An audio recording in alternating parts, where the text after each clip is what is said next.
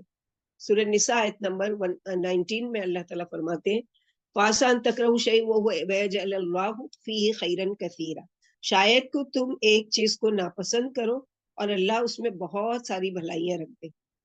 ابن الفرزی کہتے ہیں میں نے ذنون کو یہ کہتے ہوئے سنا۔ ذنون کون ہے؟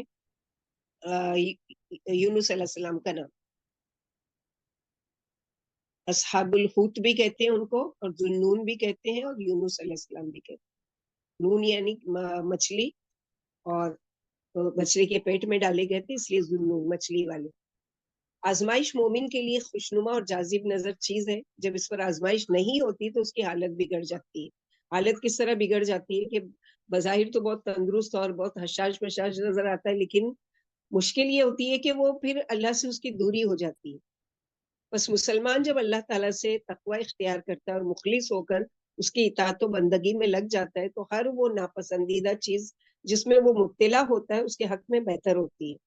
اور جب بندے کو اپنے رب تعالیٰ کے متعلق معرفت نامہ حاصل ہو جاتی ہے، یعنی اللہ کی پہچان مل جاتی ہے، تو وہ یقینی طور پر یہ جان لیتا ہے کہ بلا شبہ وہ ناپسندیدہ سختیاں اور مصیبتیں جو اس کو پہنچی ہے، ان میں اس کے لیے کئی قسم کی مصلحتیں اور فائدے ہیں جو اس کے علم اور اس کی سوچ و فکر میں بھی نہیں آ سکتے تھے۔ بلکہ بلا شبہ بندے کے لیے اس چیز میں جس کو وہ ناپسند کرتا ہے عظیم مصلحت ہوتی ہے، اس چیز کی نسبت جس کو وہ پسند کرتا ہے۔ بس لوگوں کی عام مصلحتیں ان کی ناپسندیدہ چیزوں میں ہوتی ہے، جیسے کہ ان کی عام تکلیفیں اور نقصان ان کی ہلاکتوں کے اسباب ان کی پسندیدہ چیزوں میں ہوتے ہیں۔ جب اللہ سبحانہ و تعالیٰ اپنے بندوں کو ان آزمائشوں میں مبتلا کرتے ہیں جن کو وہ ناپسند کرتا ہے، تو یہ ان کے حق میں اللہ کی طرف سے ان کی حفاظت کرتے ہوئے، ان پر احسان کرتے ہوئے اور ان کے ساتھ لطف و کرم کا برتاؤ کرتے ہوئے ان کے آزمائشوں میں مبتلا نہ ہونے سے بہتر ہے۔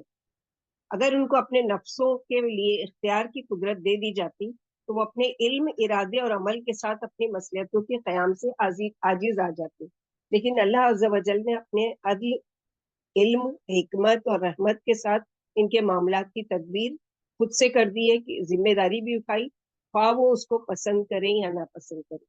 جیسے کہ آپ صلی اللہ علیہ وسلم نے فرمایا مومن کا معاملہ بہت تعجب ہے، بلا شبہ اس کا معاملہ سارے کا سارا اس کے لیے بہتر ہے، اور یہ سعادت صرف مومن کو ہی حاصل ہے۔ اگر اس کو خوشحالی ملے تو اس پر شکر ادا کرتا ہے، پر یہ اس کے حق میں بہتر ہے، اور اگر اسے تکلیف پہنچے تو وہ اس پر صبر کرتا ہے تو یہ اس کے حق میں بہتر ہے۔ یعنی شکر پر بھی اجر ہے، صبر کرنے پر بھی اجر ہے۔ دونوں حالت عجیب ہے مومن کی کہ دونوں حالتوں میں اس کو اجر ہی مل رہا ہے، یعنی اس کا کہیں سے بھی کوئی نقصان نہیں ہے۔ امام ابن قیم نے فرمایا بلا شبہ اللہ سبحانہ و تعالیٰ اپنے مومن بندے کے حق میں جو فیصلہ بھی کرتے ہیں وہ اس کے لیے بہتر ہوتا ہے، خواہ اس کو یہ فیصلہ برا لگے یا اچھا۔ بس اس کا فیصلہ اپنے مومن بندے کے حق میں کسی چیز سے محرومی کی شکل میں ہو تو وہ محرومی کی شکل میں ہونے کے باوجود اللہ کا عطیہ ہے، یعنی کوئی چیز اگر آپ سے اللہ نے لے لی ہے تو یہ سوچو کہ یہ بھی اللہ تعالیٰ کا عطیہ ہے، کہ پتہ نہیں آگے چل کے وہ چیز جس کے بارے میں تمنا کری تھی اس میں میرے لیے کتنا بڑا نقصان ہوتا ہے۔ اور اللہ کی طرف سے محرومی نعمت ہی ہے، اگرچہ وہ سختی اور مصیبت کی صورت میں ہو، اور اس کی طرف سے آزمائش صحت و عافیت ہے، اگرچہ وہ آفت کی صورت میں ہو، لیکن یہ بندے کی جہالت اور ظلم ہے کہ وہ عطیہ، نعمت اور عافیت اسی کو سمجھتا ہے جس سے وہ جلدی لذت، یعنی جو جلدی اس کو اچھی لگ رہی ہے اس کو وہ سمجھتا ہے کہ یہ میرے لیے نعمت ہے، اور وہ اس کی طبیعت کے موافق ہو۔ اگر اس کو معرفت کا کافی زیادہ حصہ ملا ہو تو وہ محرومی کو نعمت اور آزمائش کو رحمت شمار کرے گا، اور عافیت کی نسبت آزمائش سے زیادہ لذت پائے گا، اور غنا و امید سے بڑھ کر فقر و فاقہ میں لذت محسوس کرے گا، اور وہ قلت و کمی کی حالت میں کثرت و فراوانی کی حالت سے زیادہ شکر بجا لائے گا۔ بلا شبہ اللہ تعالیٰ اپنے بندے کے لیے اسی چیز کو منتخب کرتے ہیں جس میں اس کی اصلاح اور بہتری ہوتی ہے، لہٰذا اس کو ہر آنے والی آزمائش پر راضی و خوش رہنا چاہیے، کیونکہ وہ آزمائش اس ذات کی انتخاب کردہ ہے جو اس کو اس سے زیادہ جانتے ہیں، اور اس پر اس کی جنم دینی والی ماں سے زیادہ رحم کرنے والے ہیں۔ جس شخص کو اس کی معرفت حاصل ہو گئی، اسے اس پر یقین آ گیا تو اس پر مصیبتیں آسان ہو جاتی ہیں اور وہ آسانی کے ساتھ ان کا مقابلہ کر لیتا ہے۔ بلکہ مومن کو اپنے اوپر نازل ہونے والی آزمائش ہلکی محسوس ہوتی ہے، کیونکہ وہ یہ جانتا ہے کہ اللہ تعالیٰ نے اس کے لیے اچھی چیزیں منتخب کی ہیں اور اس کو بہتر توفیق دی ہے۔ امام ابن قیم نے کہا بلا شبہ مومن کی آزمائش ایسے ہے جیسے اس کی دوائی، یعنی دوا کڑوی ہوتی ہے لیکن انسان کیوں لے لیتا ہے خوشی خوشی کہ اس سے مجھے صحت ہو جائے گی، جو اس سے ایسی ایسی بیماریوں کو نکال باہر کرتی ہے، اگر وہ اس کے اندر رہیں تو اس کو ہلاک کر دے یا اس کے ثواب کو کم کر دے اور اس کا درجہ مقام گھٹا دے۔ آزمائش و امتحان سے وہ بیماریاں دور کر دیتے ہیں اور اس کو پورے اجر اور بلندی مقام کے لائق اور قابل بنا دیتے ہیں، اور یہ بات معلوم ہے کہ اس آزمائش و امتحان کا وجود ان کے عدم وجود سے افضل اور بہتر ہے۔ پس اس آزمائش و امتحان سے اللہ کی طرف سے مکمل نصرت، مدد، عزت، قوت اور صحت، عافیت حاصل ہوتی ہے۔ یعنی پہلے اللہ تعالیٰ آزمائش میں ڈالتے ہیں اور پھر دیکھتے ہیں میرا بندہ کیا حال کرتا ہے، اگر صبر کرتا ہے تو اس کے لیے اس میں اجر و ثواب لکھتے ہیں، اور اس کو مزید اس کے صبر کی وجہ سے اور تکلیف پر بھی اس کے شکر کی وجہ سے اللہ تعالیٰ اس کو بہترین چیز جو اسے لے لیتے ہیں، صحت ہے یا مال ہے یا جو بھی، اسے اچھی چیز اس کو دیتے ہیں۔ 15واں طریقہ یہ ہے کہ آگاہ رہو، بلا شبہ آزمائش کا راستہ کس کا ہے؟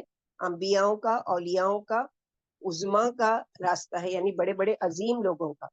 اللہ تعالیٰ نے فرمایا سورہ فرقان آیت نمبر 31 میں، وَكَذَلِكَ جَعَلْنَا لِكُلِّ نَبِيٍّ عَدُوًّا مِّنَ الْمُجْرِمِينَ وَكَفَىٰ بِرَبِّكَ هَادِيًا وَنَصِيرًا، اور اسی طرح ہم نے ہر نبی کے لیے مجرموں میں سے کوئی نہ کوئی دشمن بنایا، اور تیرا رب ہدایت دینے والے اور مدد کرنے والے کافی ہے۔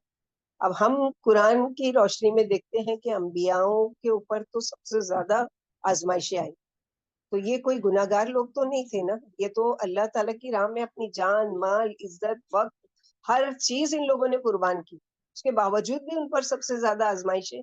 تو یہ اللہ تعالیٰ ان کے درجات کو بلند کرنا چاہتے ہیں۔ اللہ سبحانہ و تعالیٰ نے کہا کہ ہم نے لگا دیا دشمن مجرموں کو تاکہ ہم آزمائیں ان کو، اور یاد رہے کہ تیرا رب ہدایت دینے والا بھی اور مدد کرنے والے بھی ہے۔ سورہ انعام آیت نمبر 112 میں اللہ تعالیٰ نے فرمایا وَكَذَلِكَ جَعَلْنَا لِكُلِّ نَبِيٍّ عَدُوًّا شَيَاطِينَ الْإِنسِ وَالْجِنِّ يُوحِي بَعْضُهُمْ إِلَىٰ بَعْضٍ زُخْرُفَ الْقَوْلِ غُرُورًا، اور اسی طرح ہم نے ہر نبی کے لیے انسانوں اور جنوں کے شیطانوں کو دشمن بنا دیا، یعنی شیطان تو آتا تھا، وسوسے ڈالتا تھا، انسانوں کی شکل میں بھی شیطان آ کے پریشان کرتے تھے۔ ان کا باز کی طرف ملمہ کی ہوئی بات دھوکہ دینے کے لیے دل میں ڈالتا رہتا ہے۔ مصعب بن سعد اپنے باپ سے روایت کرتے کہ انہوں نے کہا، میں نے عرض کیا یا رسول اللہ صلی اللہ علیہ وسلم، لوگوں میں سب سے زیادہ آزمائش میں کون مبتلا کیے گئے؟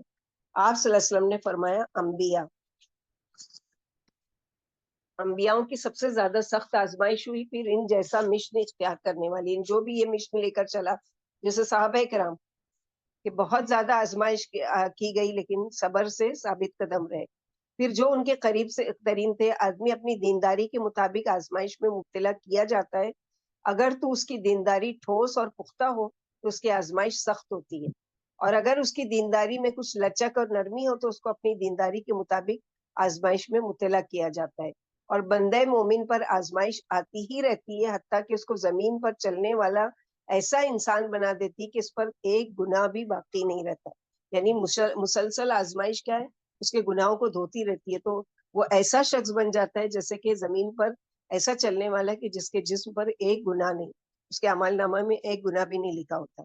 عائشہ رضی اللہ عنہا فرماتی ہیں، میں نے رسول اللہ صلی اللہ علیہ وسلم سے زیادہ کسی کو تکلیف میں مبتلا نہیں دیکھا، اور آپ صلی اللہ علیہ وسلم نے فرمایا مجھے تم میں سے 2 آدمیوں جتنا بخار ہوتا ہے، یعنی کوئی بھی تکلیف جیسے عام آدمی کو ہوتی ہے، آپ صلی اللہ علیہ وسلم کو اس کی ڈبل ہوتی تھی۔ بس عظیم لوگ وہ ہیں جو مشکلات کا سامنا کرتے رہیں اور ان کو دشوار گزار راستوں کا سامنا کرنا پڑتا ہے، کیونکہ وہ عمل کرتے ہیں اور آگے بڑھ جاتے ہیں، لیکن ٹھہر جانے والا اس کو مشکل راستوں پر نہیں چلنا پڑتا، اگرچہ وہ مختصر اور آسان ہی کیوں نہ ہو۔ اور حسد تو اسی سے کیا جاتا ہے جس کا کوئی مقام و مرتبہ ہو، جیسے کسی شاعر نے کہا ہے، بلا شبہ شرفائے قوم سے حسد کرنے والے بہت ہوتے ہیں اور تم کمتر لوگوں سے کسی کو حسد کرتا ہوا نہیں دیکھو گے۔ کسی اور شاعر نے کہا ہے، عربی میں یہ شعر ہے سارے، لوگ جب اس نوجوان کے مقام مرتبے کو نہ پا سکے تو اس سے حسد کرنے لگے اور اس کے دشمن اور مخالف بن گئے، جیسے کہ یوسف علیہ السلام۔ ایک اور شاعر نے کہا ہے، تم چغل خوروں کے ظلم کی شکایت کرتے ہو حالانکہ تم کو کوئی سردار ہرگز نہ ملے گا جس سے حسد نہ کیا جاتا ہو. اے معزز خاندان کے چشم و چراغ، تم سے ہمیشہ حسد کیا جائے گا، کیونکہ بیچارے خسیس اور بے وقوف سے تو کوئی حسد کرنے والا نہیں. عموماً گالی گلوچ اور دشمنی عداوت اس چیز سے کی جاتی ہے جس کا کوئی مقام اور مرتبہ ہوتا ہے. یعنی کچھ اس کا بگاڑ نہیں سکتے تو اس کو گالی گلوچ کے ذریعے یا اس کو بد زبانی کر کے تکلیف پہنچاتے ہیں. ایک اور شاعر نے کہا ہے، اس شخص سے کہہ دو جو ہمیں گردش زمانے کی آڑ دلاتا ہے کہ زمانے سے جنگ وہی کرتا ہے جس کو خطرات درپیش ہو. کیا تم دیکھتے نہیں کہ مردار سمندر کے اوپر تیرتا ہے اور موتی اس کی انتہائی گہرائی میں بیٹھتی ہے. یعنی جو بیکار چیز ہے وہ اوپر تیرتی ہوئی نظر آتی ہے. یعنی جو بیکار ہے اس پر آزمائش ایسی ہوتی ہے جیسے اس پر کچھ تکلیف ہی نہیں ہے. لیکن جو قیمتی مومن ہوتا ہے وہ ایک موتی کی طرح ہوتا ہے جس کو اللہ تعالیٰ چھپا کر گہرائی میں رکھتے ہیں اس کی ویلیو کے مطابق. یوں تو زمین میں سبز اور خشک بہت درخت ہے، مگر پتھر اس کو لگتے ہیں جو پھلدار ہوتا ہے. یعنی بہت سارے ایسے درخت ہیں لیکن ہر درخت کو پتھر کوئی نہیں مارتا. کس کو مارتے ہیں؟ جس پر پھل ہوتا ہے.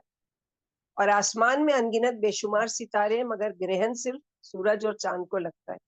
سبحان اللہ، کیونکہ یہ سب سے بڑے ہیں ستاروں میں. ایک شاعر کہتا ہے، جب انسان بلند مرتبہ ہو جاتا ہے تو اس پر تکلیفوں اور سختیوں کے بادل منڈانے لگتے ہیں، اور جب نوجوان اپنی بزرگی کے ساتھ آسمان کی بلندیوں تک پہنچ جاتا ہے تو ستاروں کی تعداد جتنے اس کے دشمن ہو جاتے ہیں، اور ہر بلندی کے حصول پر اس کو کمانوں سے تیر مارتے ہیں، اور تمام تر اونچے ہتھ کنڈوں کے باوجود اس کے مرتبے کو نہیں پہنچ پاتے. ایک اور شاعر نے کہا ہے، کوئی بلند مرتبہ اذیت سے محفوظ نہیں ہے حتیٰ کہ اس کو پانے کے لیے خون میں لت پت ہونا پڑتا ہے. یعنی جیسے کسی شاعر نے بہت اچھا شعر کہا ہے کہ جس کے رتبے ہیں سوا اس کی سوا مشکل ہے. یعنی جس کی بلندی ہے اس کو کیا ہے، اس تک پہنچنا اور اس تک یعنی آسانیاں آنا یہ مشکل ہے. 16 طریقہ یہ ہے کہ آزمائش آنے سے پہلے اپنے آپ کو سیکیور کر لو، محفوظ کر لو. مومن کے لیے ضروری ہے کہ وہ اذکار اور دعاؤں کے ذریعے اپنے آپ کو محفوظ کرے. یعنی قرآن و سنت نہ صرف یہ کہ مشکل آ گئی ہے اس سے نکلنے کا راستہ کیا ہے، بلکہ مشکل کو آنے نہیں دو، اس سے پہلے اپنی یعنی پروٹیکشن کے لیے کیا کروں وہ بھی بتاتا ہے. تو یہاں پر وہی چیز دیکھیں گے کہ مومن کے لیے ضروری ہے کہ وہ کیا کرے، اذکار اور دعاؤں کے ذریعے اپنے آپ کو محفوظ کرے اور تمام مصائب اور برائیوں سے بچنے کا طریقہ کار اختیار کرے. یعنی یہ انتظار میں نہیں اچھا کوئی مصیبت آئے گی پھر میں بیٹھ کے دعائیں مانگوں اور پھر میں بیٹھ کے نماز پڑھوں اور اللہ سے گڑ گڑاؤں. نہیں، پہلے سے ہی اچھی حالت میں، جیسے کہ برائیوں سے بچنے، مصائب سے نجات پانے اور ان سے محفوظ رہنے میں ذکر کے عظیم فائدے ہیں. ان میں سے چند ایک درج ذیل ہیں، جیسے کہ یعنی صحیح بخاری میں فرمایا، جس شخص نے بستر پر لیٹتے وقت آیت الکرسی پڑھی اس پر اللہ کی طرف سے ایک محافظ و نگران مقرر ہو جاتا ہے، چنانچہ صبح تک شیطان اس کے قریب نہیں آتا. اب سوچ لو کہ آیت الکرسی پڑھنے میں کتنا ٹائم لگا، مشکل سے 5 منٹ بھی نہیں لگتا. لیکن اللہ تعالیٰ ایک باڈی گارڈ پوری رات کی حفاظت کے لیے بھیج دیتے ہیں جو اس کو برے خواب سے، برے حادثات سے، بری موت سے اور تمام برائیوں سے بچاتا ہے. تو یہ سستا سودا ہے، یہ مہنگا سودا ہے. اسی طرح عبداللہ بن خبیب رضی اللہ تعالیٰ عنہ کہتے ہیں کہ میں نے عرض کیا، اے اللہ کے رسول صلی اللہ علیہ وسلم میں کیا پڑھا کروں؟ آپ صلی اللہ علیہ وسلم نے فرمایا، ہر صبح شام 3 مرتبہ قل هو اللہ احد، سورہ اخلاص، سورہ اعوذ برب الفلق، سورہ فلق، اور قل اعوذ برب الناس، سورہ ناس پڑھو تو یہ تمہیں ہر آفت و پریشانی والی چیز سے بچانے کے لیے کافی ہے. صبح شام کے اذکار میں آیت الکرسی بھی ہے 3 مرتبہ، تینوں کل بھی ہے. ابو مسعود رضی اللہ عنہ سے مروی ہے، نبی کریم صلی اللہ علیہ وسلم سے بیان کرتے ہیں کہ آپ صلی اللہ علیہ وسلم نے فرمایا، جس نے رات کو سورہ بقرہ کی آخری 2 آیتیں پڑھی وہ اس کو ہر قسم کی آفت و مصیبت سے بچانے کے لیے کافی ہے.